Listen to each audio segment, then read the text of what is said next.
Since you have formed karmic bonds as parents and children, you cannot redo it. You must accept it. Just thinking any one of them might be your unfavorable bodhisattva as you are doing your practice on Buddhism. In fact, he is not so negative as he is, although he may occasionally make some serious troubles which may greatly upset you. However, the more you practice on Buddhism, the more virtuous your child will become. Therefore, you keep praying in front of the Buddha and bodhisattvas for him to lead a life of virtue. This will gradually make him good enough to start following your path, like taking refuge, observing precepts, and even becoming a vegetarian. What's more, he will study Buddhism, practice the Dharma, and do good deeds. All of this requires you to help him develop his virtue first. By accumulating merits for your child, you may as well repay the karmic debts between you and him.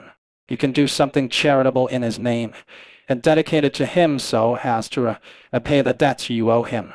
However, what you repay is still not enough, because you just pay off a small portion of that debt. Recite the Heart Sutra for him every day, praying for him in front of the Buddha. This will enhance his virtue.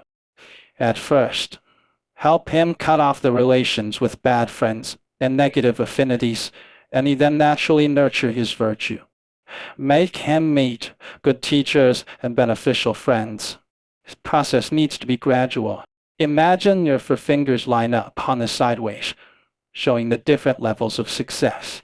If he is at the lowest level now, you cannot expect him to reach the highest level immediately. He needs to slowly make progress to the second level, and then to the third level, and finally to the fourth or the highest level.